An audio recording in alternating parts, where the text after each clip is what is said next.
Hi, I am Jonathan J. Reinhardt, host of Wargaming Recon, or as you can see from our lovely banner back here. So I'm coming at you with another unboxing video, and I'm using the term unboxing in its broadest sense. So I got something in the packet in the mail today. It's a package, of course. I got it in the mail today unexpectedly, and it is from someone called 4D10, and I was like, who the heck is 4D10? I don't know who they are, and why are they sending me something? So although this is an unboxing video, I have to come clean. I did already open the package, but for people who like to see unboxings, here we go. Oh my, look at that. It's open now. So let's see what it is.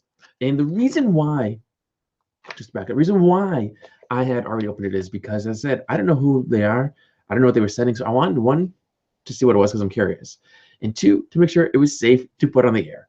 So that's why. But open now. Got this nice little envelope, and it's rigid-ish, but it bends a little, so I was confused. And then we take it out, and we got a letter. And you can see here's the back of the package. And if I flip up the letter, because it's on with a little bit of painter's tape, we'll see it's for this, the Cardmogrifier. And let me just quickly read the letter, because I know reading letters is so exciting on videos, right?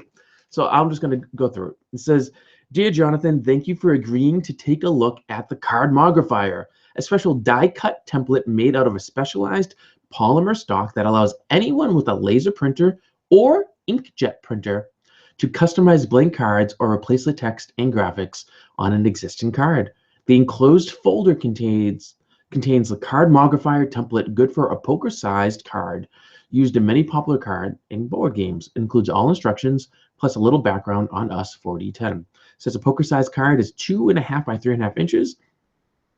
It goes on to say this particular Cardmogrifier package is the final production proof of the product, with professional printing and die cutting with the companies that they will use for full production. They're doing a Kickstarter to raise funds, and there are also additional Cardmogrifier templates for other popular size cards.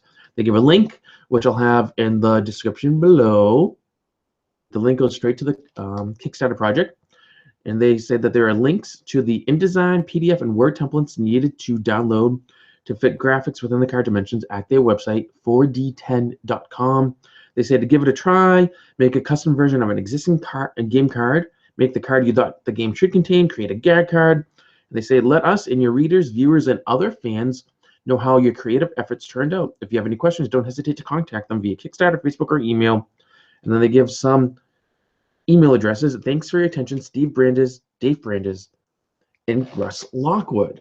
So Russ Lockwood is a name I know, and I think it's probably safe for me to say now that several months back, actually a while ago, when I was doing prep for the 10-year anniversary episode of my podcast, Wargaming Recon, I contacted Russ because he had been a guest a few times on the show, and he told me there's something new and secret coming out, but he couldn't talk about it, but that he was going to get a prototype in my hands. So I believe this is a prototype. If you are not familiar with Russ Lockwood, and some of you might not be, you should know him from a few different things. First of all, he's a game designer who did Snappy Nappy, which is a really easy and quick set of Napoleonics rules. You can buy it from On Military Matters, and I believe list price is $29 American, as you can see right here, which is a really good deal. It's a nice looking book. He sent this to me before, so you can see Snappy Nappy. He's also edited a whole series of Wally Simon's Secrets of War Game Design, and he's done quite a few other things that he's edited. So there's a bunch of these, and this seems to be his newest endeavor. So let's open it up. I'm not going to review it here. I'll review it in people want to say 2010, 2017, and you think I get my years right. So we take it off with the painter's tape. Let's put it face up so we don't mess up my cigar box battle mat. You see it's fully sealed in plastic, and as it says in the bottom, pre-release sample contains poker-sized Cardmogrifier only. I took a quick peek on their Kickstarter. They have two other templates, or rather Cardmogrifiers coming out, I should say. One is for bridge-sized cards, and another is for like mini-sized cards.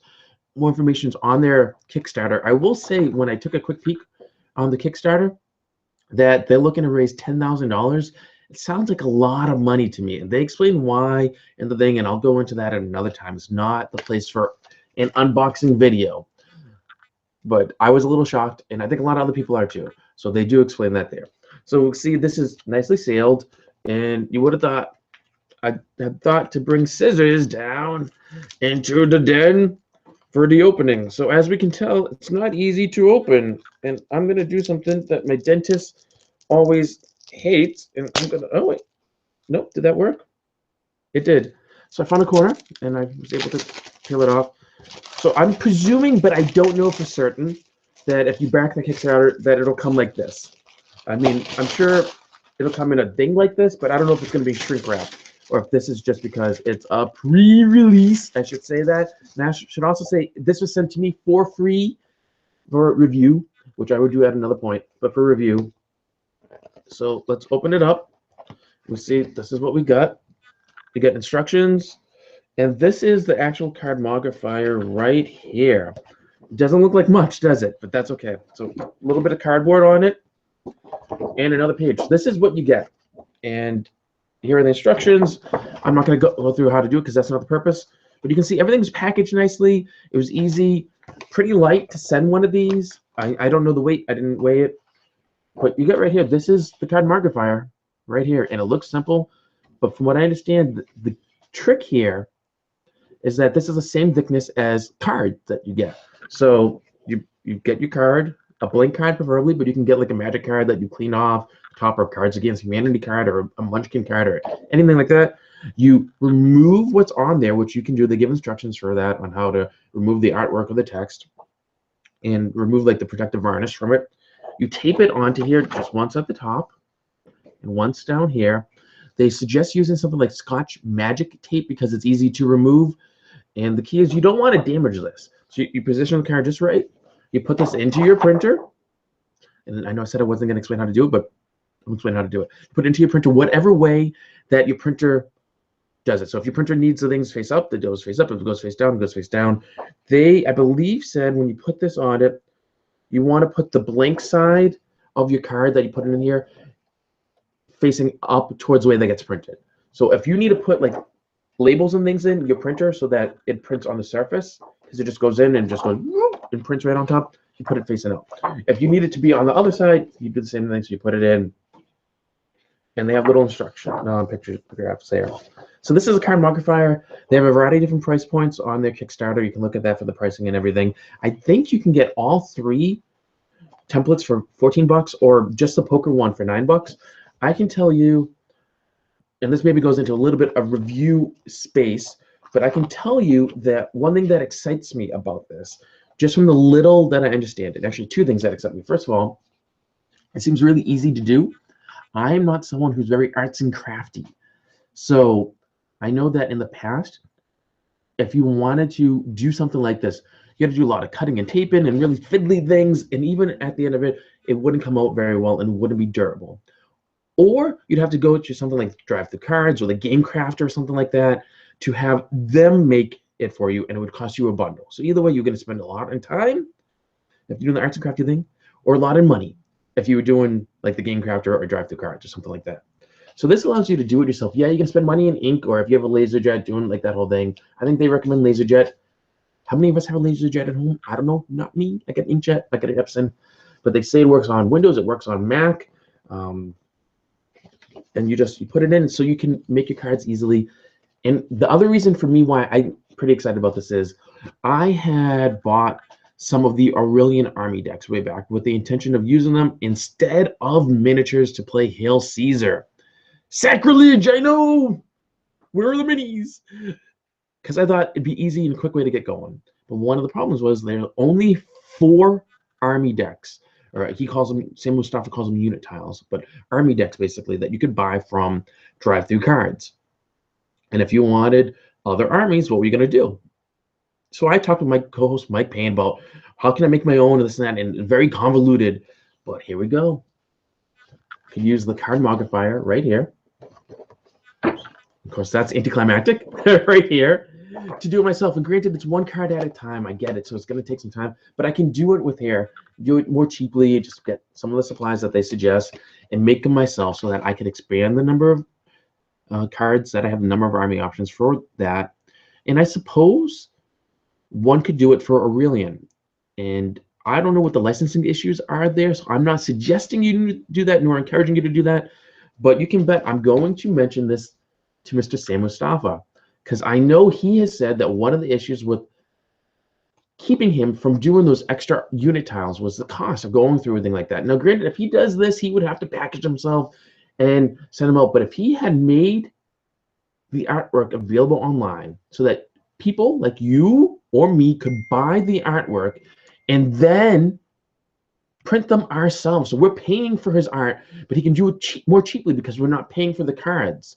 But if he's like, you can buy a whole army deck, unit tiles for, I don't know, the ancient Egyptians. And granted, that doesn't make sense for Aurelian, but you get what I mean. Like another army, you get it from him. He has all the artwork and everything done. You pay, I don't know, $10 for the art, and then you print it yourself. Would you do that to expand it? I would.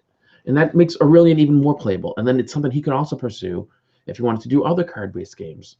He's working on Rommel right now, so who knows? But I know other game designers. Peter Blix Bryant, who has a game, Cube of Death. I'm going to mention it to him because it could be a way for him to expand things. So the Cardmogrifier, links in the description down here, or if you're viewing this on Facebook, I'll try to remember to put a link in there. But you can get a link to go to the Kickstarter. And like I said, I'll review it in 2017. The Kickstarter will be over by then, but I'll actually review the product and try to get my hands on a finished, non-proof, non-preview product. So as you can see, this is pre-release, just so you see again, pre-release.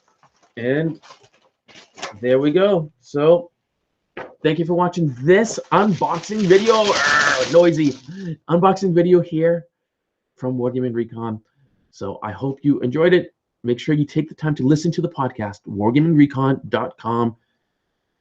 And usually there's a link down here, and I, of course, forgot to put it in. So I will put that in right now for all of you. So that way you can see, bam, bam, right there. Wargamingrecon.com is a way to get to the show. You listen to it. It comes out every other week, only at wargamingrecon.com. So thank you as always, and you know the drill. Keep on gaming.